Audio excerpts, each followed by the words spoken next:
Kami dari Box to Box Football Show mengucapkan selamat atas medali emas Timnas Futsal Indonesia. Goks. Dan bahkan bukan cuma Timnas Futsal, tapi juga kontingen-kontingen Indonesia ya. Betul. Karena kita ternyata diam-diam emasnya banyak bener tuh. Betul. Peringkat 2 di bawah Thailand, karena ya namanya tuan rumah udah pasti menang. Pasti itu Tapi udah pasti. Thailand nggak di Thailand pun emang peringkat pertama. Iya. Iya. Apalagi tuan rumah. Iya. Maksudnya tuan rumah kan ya inilah maksudnya Power. bahkan mereka punya privilege untuk milih cabur. Selalu. Iya kan? Jadi Selalu. maksudnya ya itu ada keuntungan lebih lah sebagai tuan rumah ya. Jadi tuan rumah Thailand pertama 300 Indonesia 333 medali ya, Thailand di atasnya. Tapi 91 emas, 111 perak dan 131 perunggu ini di atas ekspektasi dari Menpora. Iya. Iya. Betul. Jelas. Jadi memang ya ada banyak yang perlu kita apresiasi lah Betul. di sini ya. Tapi ini kita ngomongin timnas futsal. Tapi kalau yang perempuan kalah 0-2 ya dari Thailand nih. Kalah 0-5 lawan 0-5. Vietnam. 0-5 lawan Vietnam. Tapi udah perak. Cuman kan lolos ke final itu udah luar biasa. Pertama Di- kali, iya, pertama di kali semifinal- juga. Di semifinalnya menang adu penalti tuh lawan Thailand. Yang dapet tuh bola ya? Bola perempuan ya? Futsal Futsal putri. putri. Futsal putri. Sepak bola perempuan itu semifinal kalah, tapi di perebutan bronze kalah juga Iya, sama lawan Thailand 2-0. Oh, 2-0. jadi nggak dapat medali. Gak dapat. Medali. Tapi masuk 4 besar aja udah sesuai Iya. target. Udah sesuai Betul. target. Tapi justru nih futsal nih. Futsal. Karena tim putra mendapatkan Emas. emas, tim putri dapat perak. Tuh. Nih futsal dapat emas setelah menang 3 menang. Walaupun sempat kalah ya. Iya 1-0. Sama Vietnam ya kalau nggak salah. Yep. Ya. Sempat kalah sama Vietnam. Terus juga lawan Malaysia tipis-tipis tuh 2-1. Tapi Thailand ya, ngebantai gitu. Iya. Gitu kalau dilihat nih gimana? Perjalanan maksudnya ya apakah expected atau enggak? Karena lawan Thailand tuan rumah malah menang, lawan Vietnam sempat kalah. Atau gini deh, dari lawan Vietnam dulu deh. Ini kan road to be champion ya. Kenapa bisa kalah kemarin? Gimana coach? Siapa Kemarin dulu? coach? Kita sama-sama siaran. Kamu dulu tidak apa-apa. Iya, sama-sama siaran kan. Nah, gimana? Boleh. Kamu yang siaran final. Enggak sih. Kalau kita sebenarnya bicara peta persaingan futsal di Asia Tenggara dulu. Oke, boleh. Peta persaingan futsal di Asia Tenggara itu salah satu bukan hanya yang paling ketat di Asia, tapi salah satu yang paling ketat di dunia. Kenapa? Kalau di putra, Thailand, Vietnam itu udah main di Piala Dunia. Kemudian Indonesia ini secara ranking 24 dunia. Ya. Nah, Malaysia sekarang sama Coach Hami, itu pelatih asal Thailand yang juga dulu sempat di Indonesia bareng Black Steel FC, yang bawa Black Steel juara AFF Club Championship, juga sekarang progresnya bagus. Jadi sekarang tim-timnya sangat kuat dan akhirnya saling mengalahkan itu jadi satu hal yang lazim. Oke. Karena marginnya sangat tipis antara menang dengan kalah. Jadi kan kalau kita bicara 4 tim ini, Indonesia mengalahkan Thailand, kemudian Vietnam mengalahkan Indonesia, Malaysia mengalahkan Vietnam. Nah, Indonesia Thailand ngalahin Malaysia. Jadi putar gitu sebenarnya. Iya. Nah, kenapa Indonesia kalah lawan Vietnam? Kalau gue lihat sebenarnya secara permainan nggak buruk. Oke. Karena kita mendapatkan begitu banyak peluang, tapi bisa dibentangkan oleh penjaga gawangnya Vietnam. Tapi satu hal yang kemudian nggak terlihat itu sebenarnya urgensi di babak pertama. Jadi ketika di babak pertama itu kita agak sedikit telat panas, kemudian kita mencoba untuk bisa bounce back, tapi ketika kita coba pressing kita bikin banyak pelanggaran. Jadi ketika bikin banyak pelanggaran itu kita agak kendor di sana dan akhirnya ada satu miss ketika set piece. Ibaratnya kalau kata pelatih futsal kena petasan, dar 1-0 udah Vietnam defense dan kita nggak bisa bikin gol. Itu berarti ada ritme yang rusak ya ketika pressing terus kemudian bikin pelanggaran gitu. Ritme permainan rusak apa gimana? Kalau gue lihat emang kalau di futsal ini kan akumulasi foul kalau 6 itu selalu jadi second penalty Iya, benar. 6, 7, 8, 9 jadi second penalty. Kita bicara futsal modern dengan pelatih, ini kan pelatih kelas dunia semua nih. Hector Souto. Terus Miguel Rodrigo ini pelatihnya Thailand ini bapak segala futsal di Asia Tenggara bisa dibilang. Iya. Karena dia pernah jadi Vietnam. Hector pernah jadi asistennya Miguel, Betul. Coach Hami pernah jadi asisten Miguel. Nah, Vietnam ini pelatihnya Diego Gustiosi, juara Piala Dunia 2016 sama Argentina. Jadi kalau kita bicara futsal modern, nggak ada lagi yang mereka mid block atau low block.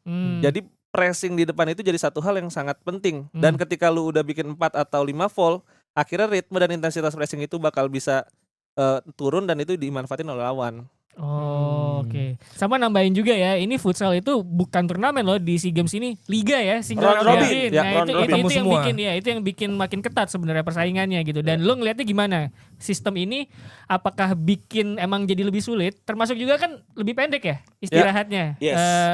Rest day-nya lebih pendek gitu. Tapi kalau sebenarnya kekuatannya merata, sebenarnya lebih enak ini lebih fair lah gitu. Iya, Ya nggak iya. sih? Yang mana tapi pertaruhan tiap game itu jadi lebih ketat Iya, gitu iya, loh iya. sebenarnya. Iya, gue ngeliatnya memang futsal kan futsal itu baru berlangsung itu 6 edisi sejak tahun 2007 di Nakon Rajasima, tapi baru lebih ketatnya itu di 2011 pelan-pelan semua tim mencoba menyetarakan level dengan Thailand semuanya. Iya. Hingga akhirnya gue lihat di tahun 2021 di Vietnam semuanya mulai tipis-tipis tuh marginnya. Nah, puncaknya nih saat ini bener yang tadi Reja bilang 4 negara yang tadi saling mengalahkan ini tuh kelihatan gak ada levelnya. Sebenarnya ketika di laga pembuka Thailand ngalahin Malaysia 7-1 itu bukan kita melihat skor 7-1, tapi kalau kita nonton Malaysia sebenarnya gak layak untuk kalah 7-1 karena ada beberapa individual error. Harusnya 6-1 ya. Harusnya 5-1 ya.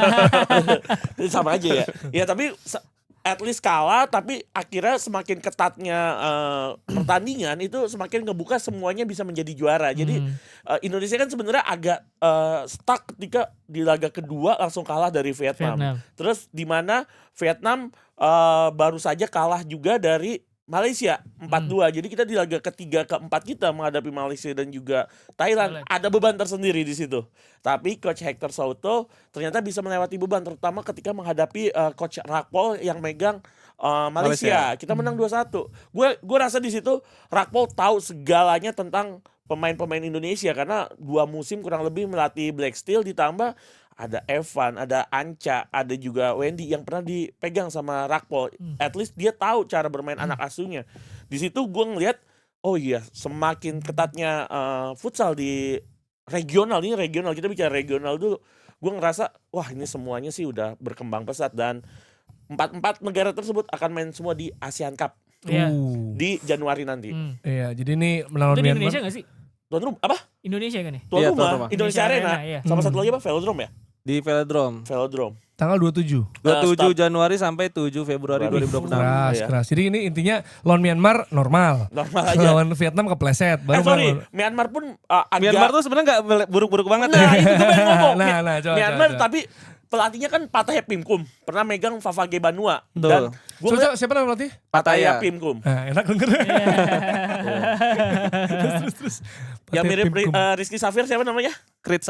Belakangnya. Aran Sanjalak. Aran Sanjalak susah banget tuh namanya. Ya, Pataya Pimkum. Nah, gue ngeliat Myanmar juga ada perubahan. Karena sebelumnya dia pakai pelatih lokal. Tapi at least dalam beberapa tahun terakhir dan puncaknya di tahun 2023 ya. Setelah Pataya hengkang dari Favagi 2024. Dia ngambil Pataya Pimkum yang pernah ada di timnas Thailand, lama di Liga Futsal Thailand juga. Yang artinya semuanya juga 5 negara yang mengikuti SEA Games cabur futsal putra semuanya berkembang sangat besar. Plus ada Australia ya. Australia. Sebenarnya kalau di Asia Tenggara AFF-nya. tapi mereka kan nggak bisa main SEA Games. Gak bisa, dia AFF-nya doang suka ikut tuh. Walaupun pemainnya jujur dari tahun 2013 Piala Asia 2014 pemainnya nggak banyak ganti. Iya. Gio Venali dan kawan-kawan itu. Iya. Nah, jadi setelah menang lawan Myanmar gitu ya di awal cenderung kita bisa lebih baik dari mereka lah. Iya. Vietnam sempat kepleset gitu ya. Yep. Akhirnya bangkit lawan Malaysia dan Thailand. Ini kalau ketat juga ini skor cukup telak nih ya kalau kita ngelihat sebenarnya. Yes. Ini apa ya? Apakah ada perubahan atau bisa dibilang adjustment dilakukan oleh coach Hector untuk laga lawan Malaysia dan Thailand yang lu bilang itu sebenarnya krusial banget karena bisa saling mengalahkan itu. Jadi dua ini menjadi penentu banget lah untuk Indonesia akhirnya dapat emas. Sebagai gambaran nih ya, sebenarnya laga lawan Thailand ini pressure-nya luar biasa. Kenapa? Karena sebelum laga Indonesia lawan Thailand, Vietnam itu menang lawan Myanmar. Ya. Dengan Vietnam menang lawan Myanmar, artinya Vietnam dan Malaysia di bawah kita punya jumlah poin yang sama. Artinya kalau Indonesia kalah itu bukan perak, tapi langsung perunggu. Malaysia punya keunggulan selisih gol. Artinya kan pressure-nya nggak mudah ya buat pemain. Jadi pilihannya emas atau perunggu. Emas atau perunggu. Jadi agak berat sebenarnya. Kalau seri perak. Iya, sorry. Iya, Tapi seri di parah. futsal Vera seri jarang nih. Iya benar. Iya. Jadi menurut gua sebenarnya kalau ditanya apakah ada adjustment pasti ada ya, karena terima kasih kepada Coach Amril dan para asisten pelatih dari Hector Souto yang hampir jarang tidur ya. Nah. Jadi kalau beres pertandingan malamnya itu benar-benar langsung begadang bikin analisis. Karena jaraknya pendek ya, Betul. jarak antar game ya. Bangun pagi biasa tidurnya baru pagi tuh. Iya. Jam 7 ke jam 10 lah biasanya. Coach Amril, Coach Eka. Bener. Kalau adjustment mungkin tipis-tipis, tapi menurut gua secara permainan Hector nggak ngerasa timnya tuh benar-benar buruk. Oke. Karena kalau kita dengar petikan wawancara Hector setelah pertandingan, dia bilang kita dapat banyak kritik setelah laga menghadapi Vietnam, tapi kalian harus benar-benar yakin kalau pemain saya main buruk kalau berani untuk ngekritik. Jadi dia ngerasa sebenarnya secara permainan nggak buruk lawan Vietnam. Jadi sebenarnya cuman ada tim Kena praktik petasan. mungkin sedikit kena petasan, Iya. tapi nggak perlu ada sesuatu yang signifikan gitu. Artinya starting five-nya nggak berubah banyak, terus juga secara pendekatan nggak berbeda banyak. Dan justru kita ketika menghadapi Thailand, jujur lebih diuntungkan. Karena Thailand itu lebih proaktif dibandingkan dengan Vietnam. Vietnam itu setelah mencetak gol, kiper langsung lempar, nggak mau megang bola. Dia bikin Indonesia yang megang bola, dia yang nunggu counter. Nah kalau Thailand ini kan sama Indonesia gaya mainnya mirip, sama-sama mau megang bola, dan disitulah Indonesia bisa tampil dengan lebih klinis aja sebenarnya. Iya. Dan ditambah juga ketika kalah dari Vietnam itu kan cacian tuh, kalau tadi dibilangnya Coach Hector, lu boleh kritik pemain gua kalau main jelek. Yang kemarin dapat cacian banyak kan Anca ya. Adrian Sianur salah satunya yang mendapatkan kritikan, tapi mental bertanding akhirnya masih bisa dijaga dengan baik. Itu yang paling penting kan. Apalagi laga cuma kurang dari 24 jam semua lah. Main dari jam 4 sore, besoknya main lagi jam 4 sore. Dan paling lawan Thailand doang main jam 7 malam karena lawan tuan rumah. Dan gue lihat kemarin Anca pas laga penentuan, laga terakhir melawan Thailand itu menjadi pemain paling outstanding. Buat gue ya, buat gue dia pemain paling outstanding.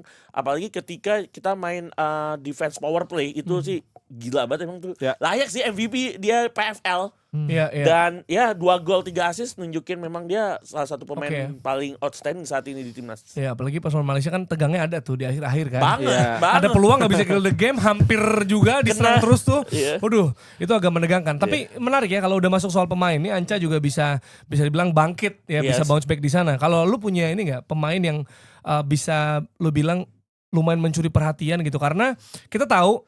Kita pernah share bareng kemarin Indonesia Australia juga. Lo ada komentar bahwa ini kedalamannya bagus. Bahkan paketannya bisa saling menggantikan. Bahkan lawan Australia sempat ada paketan 2 yang lebih produktif lah akhirnya gitu. Karena cukup merata pemain kita. Kita tahu talent pool kita bagus-bagus banget nih sekarang di futsal gitu. Betul. Tapi ada nggak yang mungkin decisive atau penting banget di perjalanan kemarin? Nah ini kemarin juga yang wawancara Kompas tuh nanya juga hal yang sama. Dan jujur sebenarnya kalau di timnas sekarang ya agak sulit mencari bintang. Oke. Karena kalau dulu mungkin kita masih bisa lihat Evan cetak gol banyak, atau Runtu sebelumnya Boy. ada Runtu Boy, Bambang Bayu Saptaji gitu kan, Iya. yang golin banyak. Nah sekarang secara persebaran gol pun sangat Merata, merata. iya. Bahkan Anchor pun bisa cetak gol banyak. Yes. Justru kalau kita lihat sekarang salah satu kelebihannya Hector Souto adalah kolektivitas yang dimiliki oleh tim gitu. Jadi lawan pun sulit nebak nih yang golin bakalan siapa gitu. Karena kalau ada yang memperhatikan gol kedua yang dari free kick, semua pemain Thailand itu melihat Evan Somilena. Dia ngira semuanya yang bakal syuting tuh Evan. Tapi ternyata justru passing ke Xiaoqi dan Xiaoqi terbebas untuk bisa menciptakan gol. Jadi sebenarnya kalau disuruh milih sangat sulit untuk menunjuk satu pemain yang menonjol. Tapi kalau kita bicara soal leadership dan mentality, menurut gue 2 pemain ada di level yang sangat berbeda.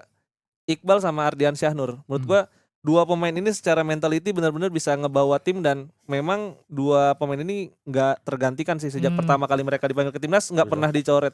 Iya. Dua Ini kapten, dua ya. kapten baru Ya. mau bilang. Dua Dua kapten. kapten itu ya masing-masing emang jadi menunjukkan memang leadershipnya kerasa ya, bisa saling support juga gitu sebenarnya. Iya, dan sebenarnya gue menarik kalau ketika ngomongin tadi tuh starting five gitu ya. Iya. Gue inget Labib sama Tio mewawancara Hector Souto di podcastnya Klov ya, Klov. Sehat Aqua, channel Sehat Aqua. Itu Coach Hector bilang bahwa gue nggak masalah sama jadwal yang padat ya, karena dia udah bisa nanganin tuh 5 set of player, Iya. istirahat, nanti gue mainin 5 set of player yang beda. Tapi kan itu menunjukkan sebuah kedalaman squad yang bagus banget gitu. Iya. Itu satu. Yang kedua, gue ngeliat Coach Hector, dia tuh cukup paham ya sama karakteristik pemain-pemain di Indonesia gitu Nah, loh. itu dia. Nah itu menurut gue kayaknya jadi ini juga ya, jadi kunci juga gitu. Nah, kalau bicara paham, ini salah satu kelebihan dari Coach Hector ini menurut cakep banget nih Bang Rossi nih. Karena Coach Hector ini kan tadi Regis sempat menyinggung, dia itu udah paham regional. Pernah menjadi asistennya Miguel Rodrigo di timnas Vietnam di SEA Games 2017. Dia pernah megang Vietnam U20 di Piala Asia U20 Iya. 2017. 2017 juga. Kita ketemu ya?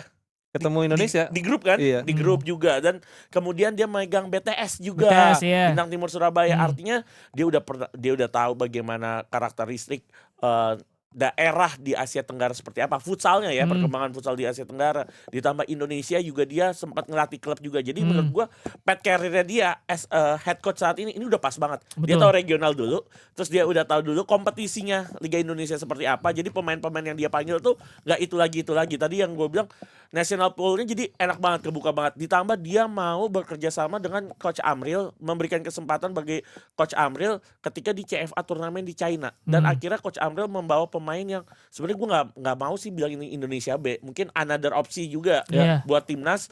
Ketika pemain-pemain yang biasanya bermain untuk timnas diistirahatkan dulu, main kasih kesempatan buat pemain-pemain yang belum mendapatkan jam terbang internasional. Karena di situ ada Dewa dan Reza Gunawan. Reza Gunawan, dan gue makanya nggak mau bilang itu Yaudah. Indonesia B di situ. Iya. Dan ketika Coach Amril ngebawa tim itu dan tetap juara di situ, artinya apa?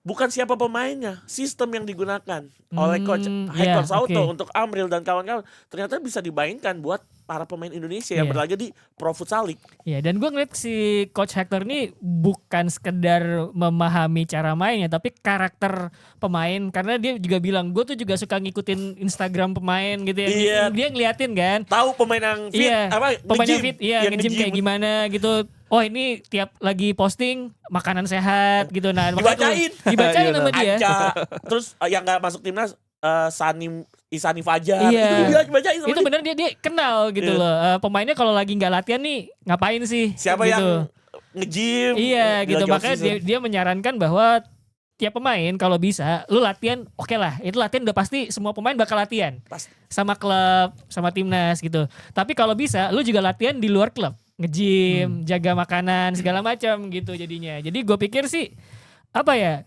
kayak ketemu gitu loh sama pelatih yang cocok, yang paham, oh pemain gue kayak gini gitu. Iya. Dan yang care sih menurut gua. Yang care, betul. Itu jadi satu hal yang mahal banget sih, karena nyari sosok yang kemudian mungkin dia ingin membangun karir juga kan, Iya. bersama dengan timnas yang juga sedang ingin bersaing di level yang lebih tinggi gitu. Iya. Hector Souto sama Indonesia ya jadi satu kombinasi yang klop aja gitu, karena kalau semua pemain diwawancara tuh Hector Souto katanya adalah pelatih yang sangat detail, pelatih yang sangat teliti, dan per pemain dia benar-benar tahu ini kelebihannya apa, kaki terkuatnya apa. Bukan hanya yang timnas senior ya. Kalau kita lihat kan sekarang nih, besok 23 sampai 29 kan ada AFF U16 sama Iya. AFF U19. Nah, pemain-pemain junior itu juga udah di-follow sama Hector Souto. Bahkan kemarin ada namanya PFLN Next. Itu ada satu sosok penjaga gawang langsung dia dapat instruksi langsung dari Hector Souto buat nurunin berat badan. Artinya kan dia benar-benar nggak memandang ini siapa gitu. Iya. Tapi kalau dia punya sesuatu yang bisa membuat orang ini punya hidup yang lebih baik, akhirnya dia pun melakukan itu dan memberikan sesuatu yang bisa mengubah hidupnya gitu. Iya, dia nge-value the life of an athlete gitu ya. Gitu. Jadi value hidup seorang atlet itu bukan cuma latihan. Lu juga kalau tiap hari ya lu latihan gym lah, jaga badan, jaga makanan gitu kan sebenarnya. Aktivitasnya dijaga. Iya, gitu. Ya karena kalau kita ngomongin soal talent pool, kita kan ya sebenarnya talent pool futsal bagus-bagus juga gitu ya. Iya, iya. Sebelumnya juga luar biasa gitu. Iya. Pelatih juga kita nggak bisa bilang pelatih-pelatih sebelumnya misalnya kacangan ya. Mereka punya kapasitas sendiri. Cuma tadi poin bagus soal care ini sih. Ini bisa dibilang care-nya juga bahkan ke pemain mudanya gitu. Jadi ini Iya. dari sinergi juga. Karena mungkin Coach Hector tahu ini bisa jadi regenerasinya Betul, nanti. Padahal betul. ini belum mencapai puncak maksimal banget ya, Betul. masih menuju grafik ke atas terus, tapi belum sampai situ aja sudah ada persiapan ibaratnya Iya. untuk bisa punya talent pool yang lebih lebar. Betul. Ada sinergi pemain muda, pemain bahkan Iya. yang belum dilihat sama orang-orang kali gitu. Iya. Kan Karena gue taunya gini, jadi yang gue notice juga adalah dia itu ngerasa bahwa kalau Indonesia pengen maju emang harus setahap demi setahap. Ya. Dan untuk mencapai setahap demi setahap itu grassroots itu juga penting gitu loh. Makanya kemudian dia juga care sama yang pemain muda, pemain junior gitu. Ya kan kemarin pas ketika kita wawancara Hector itu yang kita kan sempat ngebahas tentang grassroots dan Grassroots, U16 dan U19 kan. Dan Coach Hector itu adalah pelatih yang betul, yang sangat care dan detail, ditambah dia, lu bayangin, dia bisa memberikan motivasi buat pelatih-pelatih yang juga melatih tim U16 dan U19. Itu ada Coach Raka Cahyana dan Coach Bener, Raka Cahyana Reka ya, 16. Coach Reka sama Coach Naim. Naim ya. Oh, kalau Raka bek kanan Bek ya. kanan ya makanya.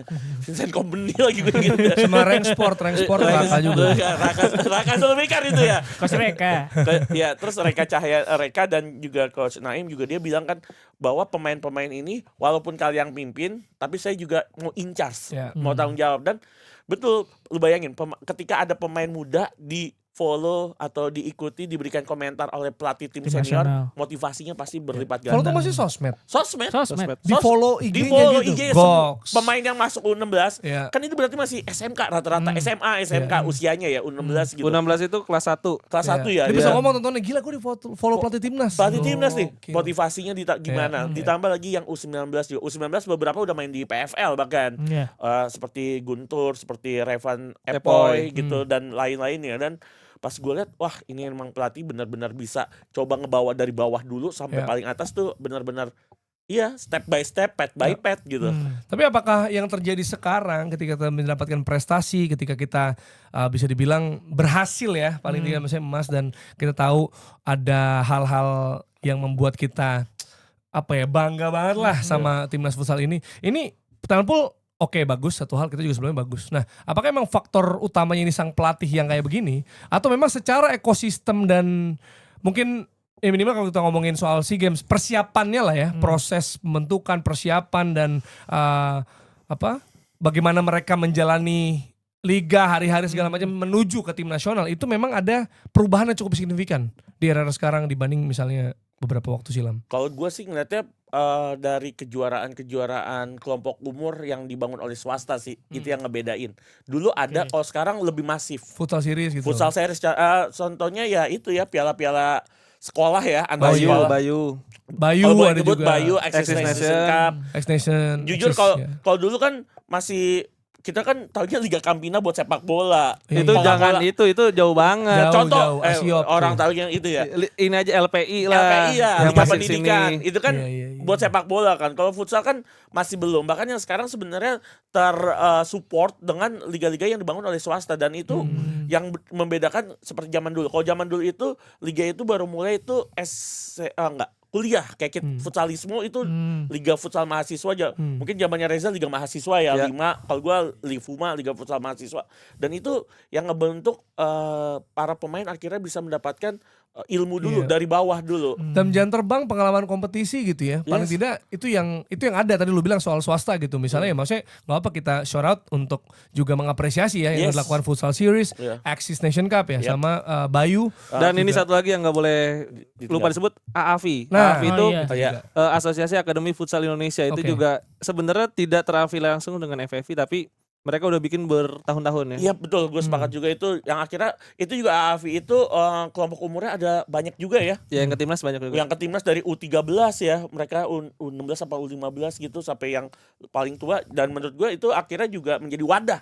Dan ada kejuaraan juga antar AAFI-nya itu tuh. Yang itu yang menurut gue akhirnya semakin banyak pemain mendapatkan jam terbang yang akhirnya membuat mereka siap ketika menghadapi kejuaraan-kejuaraan entah itu levelnya sirkuit nasional atau hampir kayak profesional, mendekati profesional.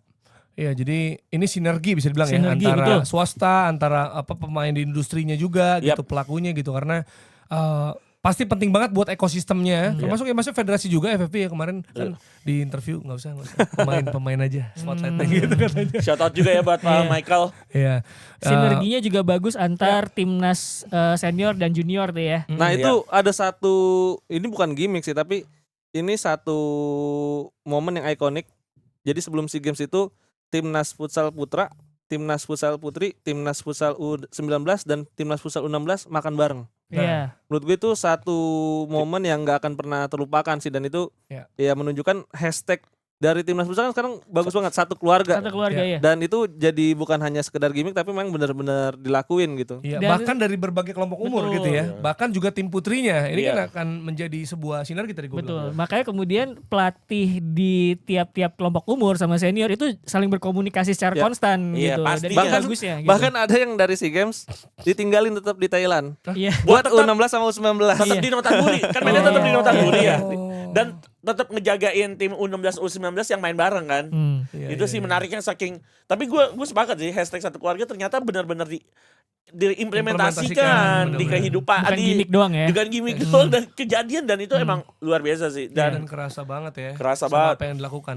Tapi kita geser sedikit, kita belum bahas tadi soal tim putri ini gimana. Yes. Dari segi kiprahnya, tim putri dapat perak juga, ya Iya. walaupun kalah sama Vietnam. Iya. Tapi kalau peta persaingan atau mungkin peluang kita ke depan atau pembinaan atau apa gimana menurut ya lo? kalau gue sih mungkin ya, kalau gue dari gue kan ini perjalanan yang panjang ya, karena putri sendiri kan sebelumnya terbaik itu hanya mendapatkan perunggu di 2017, ada dua kali ya dapat perunggu ya, Sekali itu satu-satu yang medali. satu-satu ya 2017 ya, mendapatkan medali terbaik. Ini progres ya. Progres, dan kan mereka pemain-pemain yang mendapatkan jam terbangnya itu kan di Women Pro Futsal League ya, WPFL, dan WPFL ini berjalan mungkin udah lebih dari 1 dekade terakhir, dan memang perjalanan panjang inilah yang akhirnya membuat pemain-pemain ini bisa mendapatkan medali terbaik saat ini. Gua rasa memang walaupun gua masih banyak sedikit memberikan kritikan juga WPFL tuh. Kenapa sorry-nya ke gua?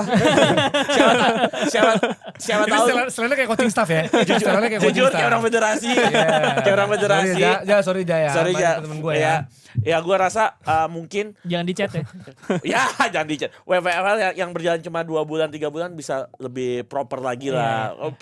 WPFL terlalu cepat lah kompetisi dalam satu musim yang Biar jumlah siarannya makin banyak. Nah, jangan dibacain tuh itu, jangan dibacain. Itu bisa juga. Iya. Bukan cuma buat kita, tapi buat mereka bener. dong. Iya, Dapat bener, menit play bener. lagi. Iya, dapat dan kompetisi semoga lagi. juga WPFL juga nggak cuma Linus yang main di divisi di bawahnya, terus paling cuma berapa pekan main terus udah ke promosi lagi, terus WPFL cuma 2 bulan 3 bulan, harusnya lebih proper aja sih paling kompetisinya. Bayangin dengan kompetisi sesingkat itu aja kita bisa sampai perak dan bisa bikin tuan rumah tersungkur di babak semifinal.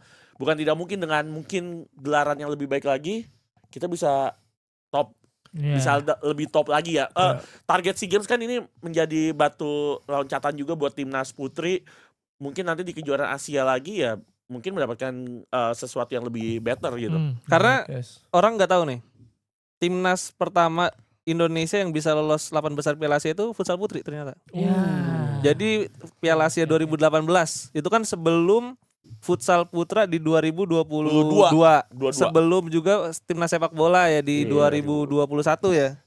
Yang Piala Asia lolos ke knockout lolos ke knockout kemarin 23. 23 ya. 23. Jadi sebenarnya futsal putri duluan dan potensinya tuh udah besar banget, tapi gue ngeliat yang kepengurusan sekarang punya perhatian yang lebih lah. Karena dari 2017 itu kan sebenarnya dramanya luar biasa. Yes. 2021 itu gak diberangkatin. Mhm. Dan itu bikin banyak dinamika lah di Yes. futsal putri yang bikin pada akhirnya sempat goyang juga tuh Yes. WPFL. 2023 kan Kamboja nggak punya tim futsal ya, jadi Iya. Jadi nggak ada futsalnya. futsal.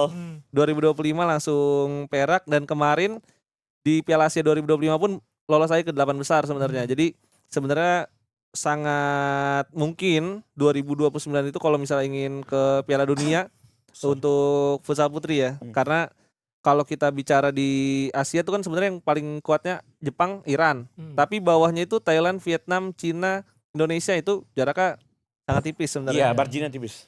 Ya cenderung ada harapan di sana ya. Lagi-lagi kalau Sama dengan futsal putra. Ya kita nggak ngomongin misalnya skornya Dan futsal telat. putri peringkat 18 dunia. Iya. Nah itu makanya tadi gue bilang bukan cuma perkara kita ngomongin skornya kayak Betul. dibantai, bukan cuma itu, tapi kita lihat potensinya. Potensi. Dan juga kan kalau soal skor apalagi futsal ya, itu tinggal lu klinis apa enggak kan gitu. Atau Iya, power belum play tentu. atau enggak. Yes, Ya. belum Iya. tentu maksudnya skor telak ini tuh sangat dominan enggak juga kenyataannya kalau lu nonton gitu. Jadi Betul. potensi ada di sana, jadi tinggal terus menerus dijaga nih apa yang udah ada gitu Iya. ya, dan tetap konsisten gitu. Tapi gimana lu ada apa?